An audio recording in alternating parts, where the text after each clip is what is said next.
He's talking about when he took Israel from Egypt into the promised place.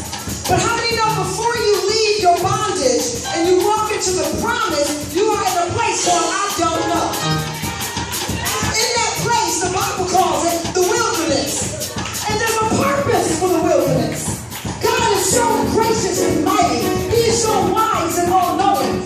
So that everybody don't get the blessing that hasn't earned it, God sets up some speed tracks while you're in the wilderness. And in Deuteronomy 8 and 2, he tells us precisely why we're going through the living hell that we're going through. See, some of us gave glory to the devil when it was God the whole time. Right? See, somebody else thought that it was set up against them. Right? Somebody else thought that the church people just didn't like them. Right? Somebody else thought that the job was just trying to fire them. Right? Somebody else thought that their family was totally against them. Right? But the Bible says in Deuteronomy 8 and 2, remember how the Lord, your God, led you through. Now, in Isaiah, the prophet is telling us to forget. But we're going to remember for a moment, only so that conviction can set in and we don't return to the ways of remembering. In order to forget it, you got to know what you got to forget. Deuteronomy 8 and 2 said, remember how the Lord your God led you through the wilderness for 40 years. This may have not been 40 years, but it's been a long time. Right? Humbling you. He's bringing you through the wilderness to work 4 things in us. To humble you. Are you humble yet? Keep up, musicians. Not yet. To test you. To prove your character.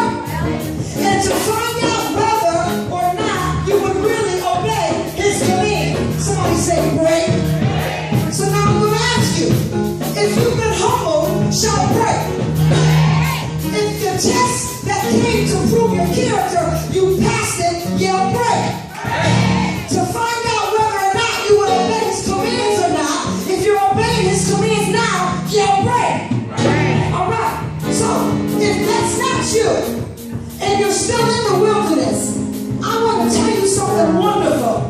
Jesus himself had to go through a wilderness. And the amazing fact about it, Jesus couldn't and didn't go through the wilderness until he was filled with the Spirit of God.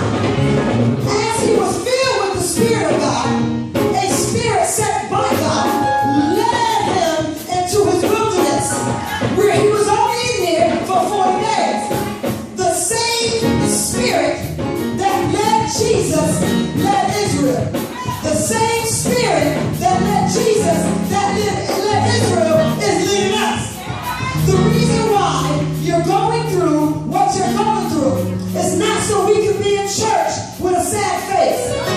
It's not so we can be in church wondering if we're in the right church. It's not so we can put our mouth on a leader.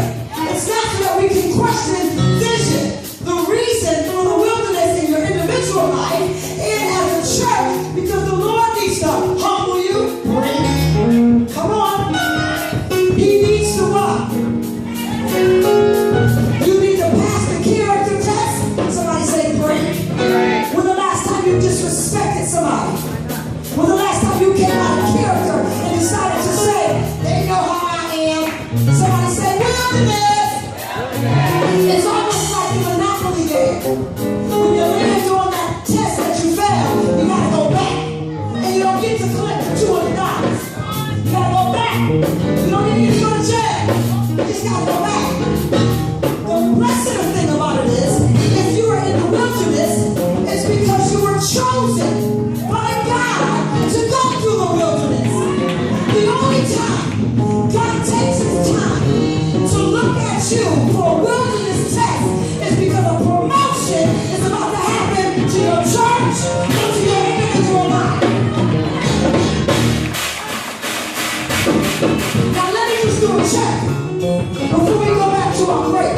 In Numbers 14 and 22, this is what the nation did to stay in the wilderness a little bit longer. The Bible says, not one of these people will ever enter the land.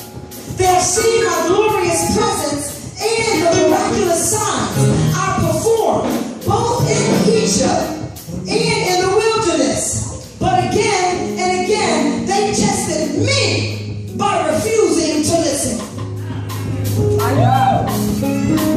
Instead of you taking the test, you turn the test back around on God. Well, if you're God, you would get me out of this. Well, if you're God, then you wouldn't allow this to happen. Well, if you were God, you would speak to my leader. Well, if you were God, you would have me broken, hungry. I heard all the scripture, and I heard you say that I'm the head and not the tail, but I'm less than the tail right now. Somebody yell, pray!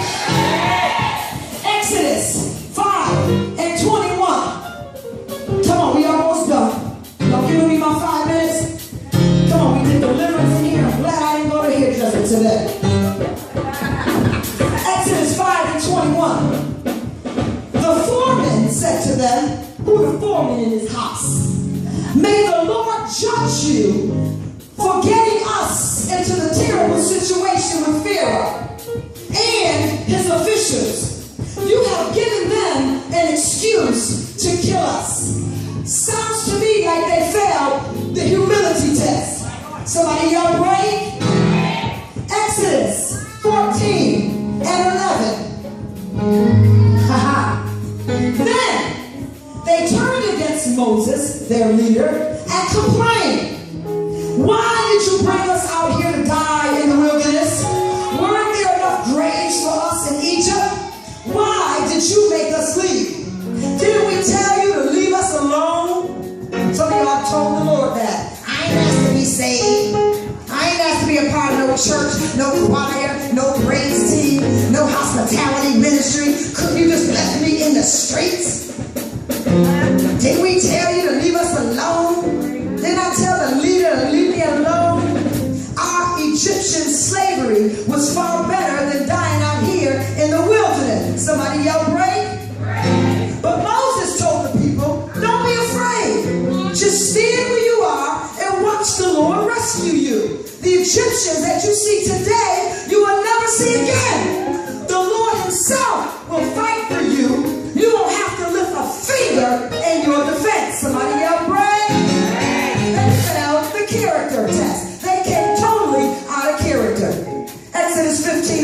4. Then the people turned against Moses. What are we going to drink? They demanded. More stress on the leader.